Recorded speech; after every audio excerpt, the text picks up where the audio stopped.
Hello, everybody, and welcome to Rocky and Derek Show. If you like our interviews, please visit our website, rockyandderekshow.com, and visit our photo and video galleries.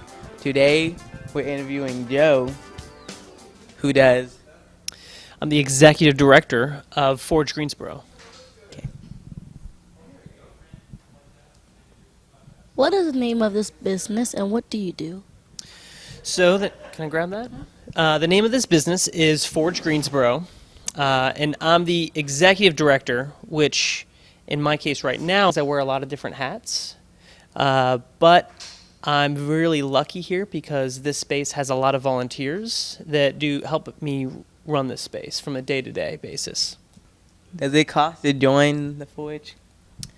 It does. There is a cost for membership. You can think of it sort of like a gym where you pay a month-to-month membership. It's $54 a month, and then you get 24/7 access. How can people get in contact with you? Well, we have our website, www.forgegreensboro.org. We have our Facebook. We have a Twitter and an Instagram handle. You can go on any one of those, and likely it will just come right back to me directly, and I'll get back to you. Are there multiple Forges? Right now, there's just one. That's not to say that sometime in the distant future we might end up collaborating with other cities and making other forges. There are other maker spaces. So maker spaces here in Greensboro at the Forge is not a brand new thing, but it's the first one here in Greensboro, and it is one of the earliest ones in the southeast.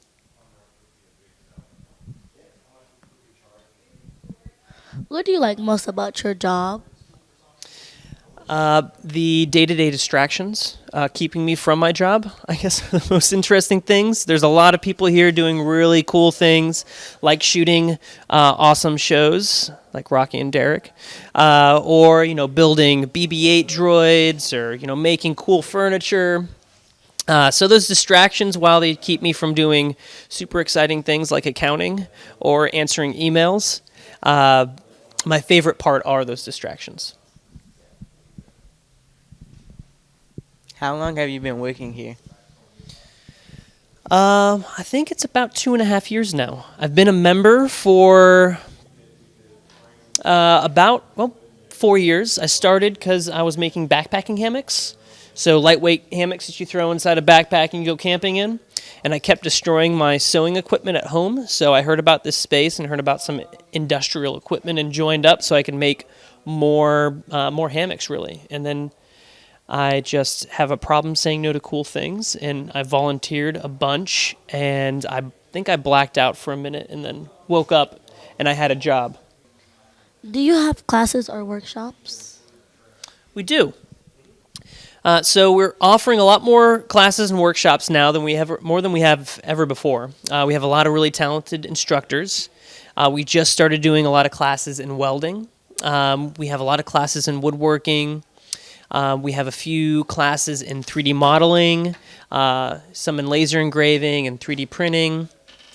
We should have some in, we should have a few more in sewing and maybe a couple in ceramics coming up soon.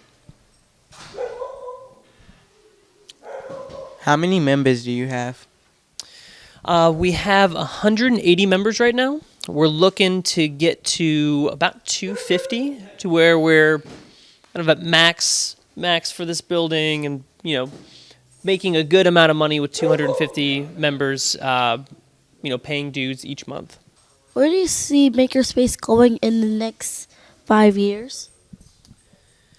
Well, I see makerspaces growing to a lot of different cities. So I think that every city should have a makerspace, and I think that we'll start seeing more and more makerspaces opening up in different towns and working more with area schools and businesses, kind of as a meeting grounds or a networking area where it's not like at school where you have somebody looking over your shoulder while you're doing something. You can explore something yourself. And you can also meet people who are starting businesses and see what sorts of making skills what they can do for you as a career, as a job, or if you're starting your own business. So really a place where people can meet and explore. How much do you get paid? I make $30,000 a year here, but about the annual income of a nonprofit executive director is usually averages about $60,000. So the Forge right now is a startup makerspace. That means we are growing. We're under our first 5 years, which for most businesses they don't really make any money in the first 5 years. So that's to be expected. Kind of bootstrapping to get to a good sustainable point.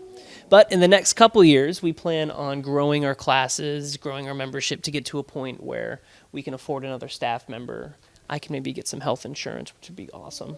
But it's an exciting time to be in a space like this, and I don't regret it at all. Why did you choose this place, I guess? Well, the space kind of chose me. I became a member. I didn't expect to, I didn't expect to work here. I just really enjoyed being in here. I wanted to start a business myself. I'm studying entrepreneurship at UNCG right now. I'm really interested in how businesses start and how they grow and how they affect the community. So I didn't expect to work here, but I have, again, a problem saying no to cool things, and I got involved with doing things here and was really inspired by the message here and by other members inside the space.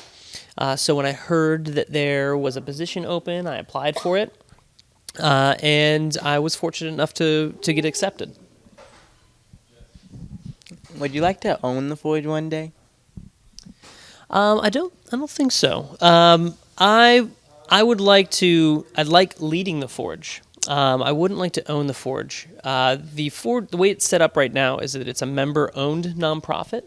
So members kind of call the big shots here. So when we made the decision to move to this building, members voted and decided whether or not they wanted to do that. When they decided to hire an employee, hire me, members voted. And I'd like to keep it that way because members really do make this place work. They make it shine. It's they who make it more interesting.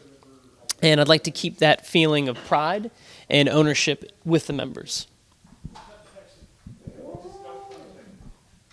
What kind of advice would you give the kids in your own words?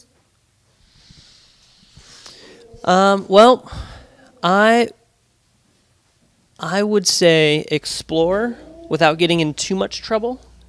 Kind of don't be afraid of failing or breaking something. You do have to fail. You do have to learn from your mistakes to actually move forward and learn from them.